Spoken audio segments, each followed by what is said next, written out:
They looked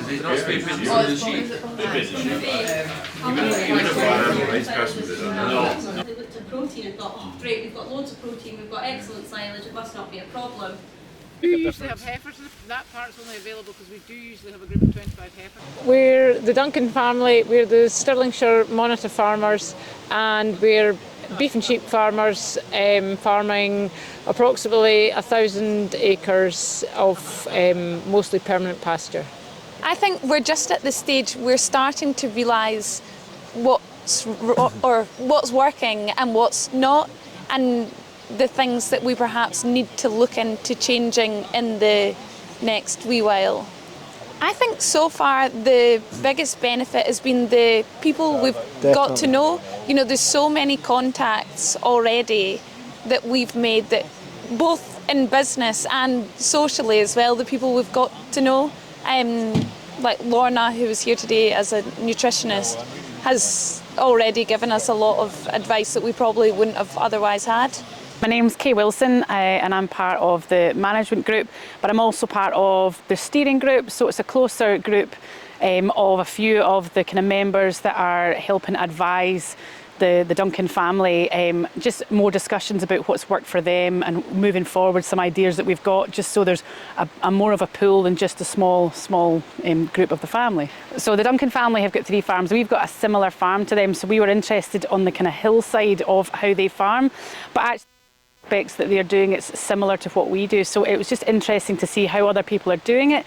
And for us, we're quite happy with the things that we've been doing on our farm, but there's always room for improvement, and we've sat there at meetings thinking that we know what we're doing, but actually there's some new ideas and different ways of doing things. So for us, it's just opened up our mind and how we farm, and if there's things in the future that we could maybe adapt and change. And there's been a huge amount of adaptations and changes within farming over the last even 2-3 years. It's nice to have a group of people that you can bounce ideas off of and know that you're not the only ones there going through it. I'm James McDougall and I sit on the management committee of the Monitor Farm programme. It's a great, you're speaking to a lot of like-minded people, and you're benchmarking figures and looking at different ways of doing things, and you take that back home and you can always learn something from other people to benefit your own business. I'm Fergus Younger and I help with the management group and act as a chair for that group.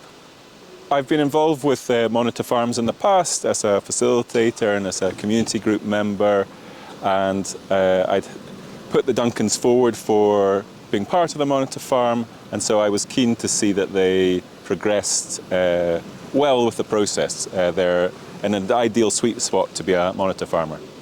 I'm Lorna Shawn, I'm a ruminant nutritionist with SEC Consulting. So my role in the workshop today was holding the workshop on nutrition. Today's workshop we were addressing forage and forage quality and how to assess the best forage for our livestock to make sure we're getting enough energy and protein in the ration from the forage, which is the base of any ruminant ration.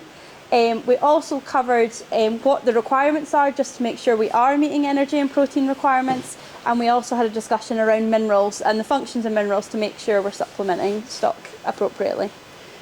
I think key take-home messages is consider your forage quality, analyse and make sure you're rationing appropriately to meet those requirements using the forage and feeds you've got in front of you.